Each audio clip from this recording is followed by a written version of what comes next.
IQ test के बारे में तो आपने सुना ही होगा। ये वो टेस्ट है जिसमें कथित तौर पर इंसानों की सोचने और समझने की शक्ति को नापा जाता है। और अगर आम इंसान की बात करी जाए तो उनका आईक्यू 90 से लेकर 100 तक होता है। पर अगर मैं आपसे पूछूं, आपके अकॉर्डिंग इस दुनिया का सबसे ज्यादा आईक्यू वाला इंसान कौन है, तो अभी आपके मन में सर स्टीफन हॉकिंस जिनका आईक्यू 165 था, या फिर ग्रेट साइंटिस्ट एल्बर्ट आइंस्टाइन जिनका आईक्यू 175 था, उनका नाम आ रहा होगा। पर मैं आपको बता दूं, आप बिल्कुल गलत हो। स्टोरीपीडिया प्लस के आज की इस एपिसोड में हम 5 ऐसे व्यक्ति के बारे में बात करने वाले हैं जिनका आईक्यू हम सभी के आईक्यू से डबल से भी ज्यादा है। और गाइज, हो सके तो वीडियो को एंड तक जरूर देखना, क्योंकि लास्ट में मैं आपको 6 ऐसे क्वेश्चन बताऊंगा जिसमें से अगर आप एक का भी आंसर देते हो तो आपको गवर्नमेंट की तरफ से $100 मिलियन जीतने का मौका मिल सकता है। तो चलिए करते हैं इस अमेजिंग लिस्ट को start. Marilyn was 7th, IQ level 228। Marilyn was 7th का जन्म साल 1946 में अमेरिका में हुआ था, जिन्होंने अपनी लाइफ का सबसे पहला आईक्यू टेस्ट महज 10 साल की उम्र में दिया था। और तब भी उनके आईक्यू लेवल कहीं ज्यादा थी। उन्हें उस समय इंटेलिजेंस नापने के लिए 2 टेस्ट देने पड़े थे। पहला टेस्ट था नॉर्मल आईक्यू टेस्ट, जो किसी भी इंसान का 145 तक नाप पाता है, और दूसरा मेगा टेस्ट 145 से ऊपर वालों का आईक्यू नापता है। और दोनों टेस्ट के बाद ये पाया गया कि इनका आईक्यू 10 साल की उम्र में ही 186 था, जो स्टीफन हॉकिंस और एल्बर्ट आइंस्टाइन से काफी ज्यादा था। और जब इस चीज को देखकर साइंटिस्ट मैरिलिन के ब्रेन के ऊपर स्टडी करते हैं, तब उन्हें पता चलता है कि इनका ब्रेन 10 साल की उम्र में ही किसी 23 साल के लेडी के ब्रेन जैसा वर्क कर रहा था। पर बावजूद इन सब के मैरिलिन हर नॉर्मल बच्चे की तरह आगे की पढ़ाई स्कूल में कंटिन्यू करती है। और ग्रेजुएशन के बाद जब मैरिलिन 30 साल की होती है, तब वो वापस से एक बार और आईक्यू टेस्ट देने का फैसला करती है। और इस बार उनका आईक्यू पिछले बार से बढ़कर 228 आता है, जो उस समय का हाईएस्ट आईक्यू था, जिस वजह से इनका नाम गिनीज वर्ल्ड रिकॉर्ड में शामिल हो जाता है।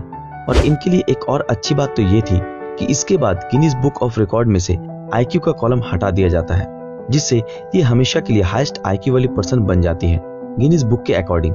पर आगे चलकर ये एक अमेरिकन मैगजीन में कॉलमनिस्ट, ऑथर, लेक्चरर और प्ले राइटर बनती है। साथ ही ये आगे चलकर साइंस की कई सारी क्वेश्चंस का आंसर देती है, जैसे कि Monty Hall problem. Number 4, Terence Tao, IQ level 230। इनका जन्म 17 जुलाई 1975 को एडलेड, ऑस्ट्रेलिया में हुआ था। इन्हें बचपन से मैथ्स पढ़ने और समझने का बहुत शौक था, और मैथ्स का शौक इनके सर पर कुछ इस तरह सवार था कि ये 9 साल की उम्र में ही यूनिवर्सिटी लेवल के क्वेश्चन बड़े आसानी से बना लिया करते थे। और 24 साल की उम्र आते तक ये मैथ्स में पीएचडी कर चुके थे। और इससे आगे ये UCLA नाम की यूनिवर्सिटी में प्रोफेसर बनकर लेक्चर भी दे चुके थे। और साथ ही वो इतनी सी एज में USS यूनिवर्सिटी में लेक्चर देने वाले सबसे पहले इंसान थे। पर इनके लिए ये तो कुछ नहीं था, क्योंकि इन्होंने मैथ्स में ओलंपियाड से लेकर सेट जैसे एग्जाम में गोल्ड मेडल जीता था, और आईक्यू टेस्ट में इनका 230 का स्कोर भी रहा था। Nikola Tesla, IQ level 235। एक बार एक इंटरव्यू में सर एल्बर्ट आइंस्टाइन से पूछा गया कि उन्हें दुनिया का सबसे स्मार्टेस्ट पर्सन होना कैसा लगता है, तो उनका जवाब था, मुझे मालूम नहीं। जाकर सर निकोला टेस्ला से पूछो। सर एल्बर्ट आइंस्टाइन, जिनको आज इस दुनिया का सबसे ग्रेटेस्ट साइंटिस्ट माना जाता है, उनकी ये लाइन शो करती है कि सर निकोला टेस्ला कितने बड़े इन्वेंटर और जीनियस थे, जिनके नाम आज भी 300 से ज्यादा पेटेंट्स मौजूद हैं। और मैं आपको बता दूं कि ये वो व्यक्ति थे जिन्होंने सबसे पहली बार current, hydro electric power plant, x-ray, wireless transmission जैसे चीजों का आविष्कार किया था। और न जाने अगर उन्हें उस वक्त फंडिंग मिली होती तो आज हमारे पास क्या क्या होता। कार्ल गाउस, आईक्यू लेवल 250 से 300। कार्ल गाउस का जन्म 30 अप्रैल 1777 में जर्मनी में हुआ था। इनको भी टेरेंस टाउ की तरह ही मैथ्स में बहुत रुचि थी, और उन्हें मैथ्स में ये रुचि 3 साल की उम्र से ही आ गई थी। और ये शुरू से ही मैथ्स में बहुत ज्यादा इंटेलिजेंट थे। और आपको विश्वास नहीं होगा कि सर कार्ल का आईक्यू लेवल 250 से लेकर 300 तक एस्टिमेट किया गया था, जो नॉर्मल ह्यूमन का 3 गुना है। और हो भी क्यों ना, क्योंकि ये एक ऐसे व्यक्ति थे जो 3 साल की उम्र से ही कॉम्प्लिकेटेड पेरोल जैसी चीजों में गलती निकाल सकते थे।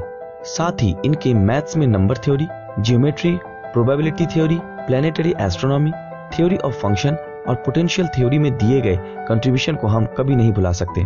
और मैं आपको बता दूं कि ये वही व्यक्ति थे जिन्होंने पिछले 2000 साल से चले आ रहे स्टाइमिड प्रॉब्लम का हल ढूंढा था। Last, William James series, IQ level 275। Sir William का जन्म 1 अप्रैल 1898 को एक अमीर फैमिली में होता है, पर जन्म के वक्त सर विलियम टेम्पोररीली ब्लाइंड थे। साथ ही उनका डाइजेस्टिव सिस्टम इतना खराब था कि वो अगर कुछ भी खाते तो वो बीमार पड़ जाते थे और इसलिए उन्हें एक डॉक्टर का दिया गया डाइट ही फॉलो करना पड़ता था। साथ ही उनका हियरिंग पावर भी कुछ खास नहीं था और इसी कारण वो अपना ज्यादातर टाइम किताब पढ़ने में बिताया करते थे, जो आगे चल के उनके लिए बहुत काम आने वाली थी। और ऐसा हुआ भी और उन्हें सिर्फ 11 साल की उम्र में ही हार्वर्ड यूनिवर्सिटी में एंट्री मिल जाती है। साथ ही वो सिर्फ 8 साल की उम्र में ही 25 से ज्यादा लैंग्वेज और डायलेक्ट्स बोल पाते थे और ऐसा भी माना जाता है कि उन्होंने 8 साल की उम्र में ही एक नया लैंग्वेज बनाया था जो बड़े बड़े प्रोफेसर नहीं कर पाते हैं। और 11 साल की उम्र में ही उन्हें देखकर ऐसा लगता था कि वो ग्रेट साइंटिस्ट बनेंगे, पर फिजिकली फिट ना होने की वजह से वो डिप्रेशन में चले जाते हैं। और जब बाद में वो अपनी बुक पब्लिश करते हैं तब एक लाइन मेंशन करते हैं, people that are smart feel alone in the society. और गाइज, जैसा कि मैंने आपको वीडियो की स्टार्टिंग में वादा किया था कि आपको मैं 6 क्वेश्चंस दूंगा, तो वो क्वेश्चंस ये हैं। और गाइज, मुझे कमेंट करके जरूर बताना आपको इनमें से कितनों की कहानी पहले से मालूम थी। दोस्तों, आज के लिए बस इतना ही। हम उम्मीद करते हैं आज की हमारी ये वीडियो आप लोगों को पसंद आई होगी। अगर ये वीडियो आप लोगों को पसंद आया तो इस वीडियो को लाइक और ज्यादा से ज्यादा शेयर जरूर करें। और जिन लोगों ने हमारे फेसबुक पेज ब्रीदिंग नॉलेज को फॉलो नहीं किया वो तुरंत फॉलो कर दें। तो फिर मिलते हैं आपके साथ अगले वीडियो में, तब तक के लिए अलविदा।